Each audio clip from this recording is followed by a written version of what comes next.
Right, how are we doing, everybody? Welcome to Russell Heritage Golf. Today we're continuing our discussion from what we have done recently, which is at the start of the downswing.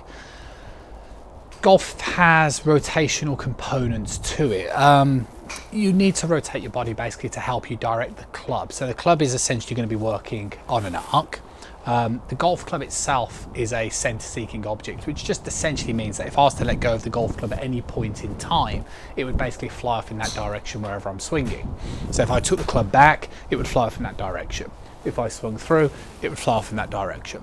So to swing the golf club on plane, which essentially means swinging the golf club on an arc, is created mainly due to the fact that we essentially hold onto the golf club and we kind of rotate our body. And swing the arms across the body likewise. So the tricky thing that I think a lot of amateur golfers struggle with is how to rotate. And one of the fundamental things that's absolutely pivotal, which is, you know, the biggest definitive point in my opinion between a professional and an amateur golfer, is the separation, which is the ability to move the lower body independently away from the upper body to start the downswing. Now, this will look different as well. So, you know, if a golf pro moves more towards the right in the backswing, it will look like they move left as they're rotating. And some golf pros who stay more central will look more centralized in their rotation. But the point of this exercise is that you need to be able to understand what a separation is and basically how it's going to feel. Now, the best way to do this is just at home in front of a mirror, and if you kind of use an object like a cane, place it through your belt loops and then kind of stand up nice and straight.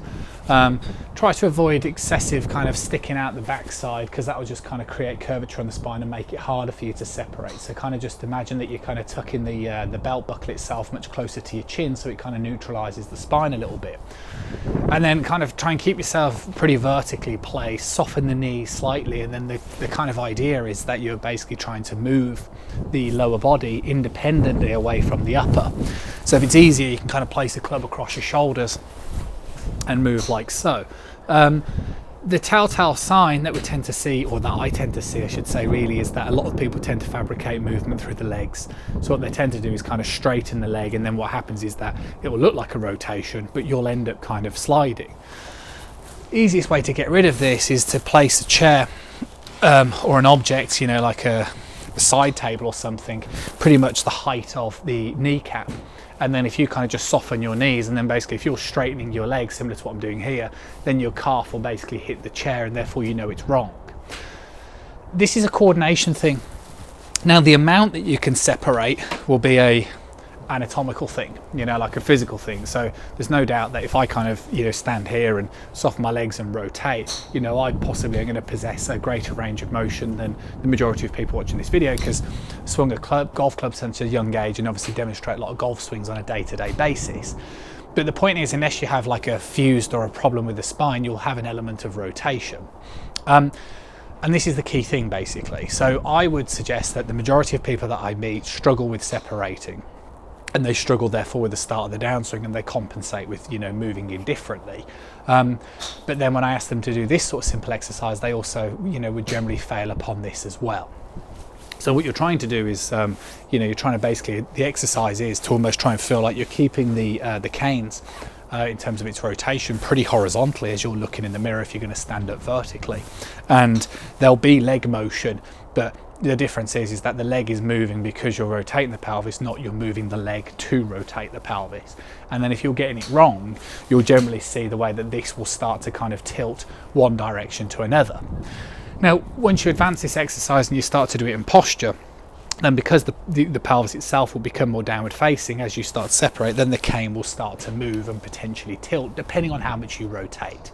But that's what I mean, I don't want to get too lost, you know, I just want you to be able to feel what a separation is, and it's basically from the lower part of your spine, so your belly button downwards is kind of fixated, because there's very much rotation along the lower part of your spine. So you kind of want to imagine that it's your belly button, if you place your hand across your stomach, if that helps, that's rotating alongside of the pelvis, and it's basically just got freedom to move. Like I say, the telltale signs for golfers who are struggling with this, and an element of consciousness to this will be things like in the backswing position, excessive sliding motion instead of a rotational motion, but more is the transition. So the idea is that whether a golf pro moves left as they rotate, or whether they're much more centralised and they stay centralised in their rotation, is pretty much irrelevant for this topic of discussion.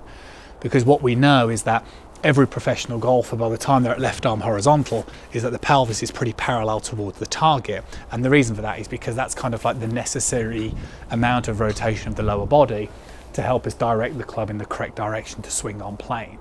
If you kind of fall short on that amount of rotation, then it will generally have a knock-on effect to your ability to swing on plane without sort of compensating.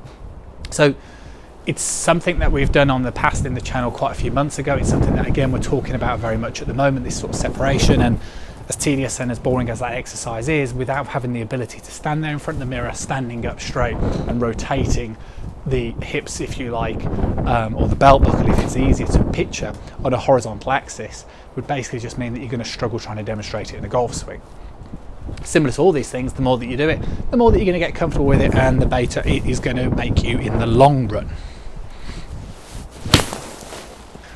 Just do the drill. There will be lots more discussion on it. If it's something that's caught your interest and you haven't done it already, make sure you press that subscribe button. There's videos coming out pretty much on a daily basis. Press the little bell icon, means you receive notifications every time a new video comes out. Hopefully it will warm up here pretty soon and stop blowing a gale. Catch you with you soon.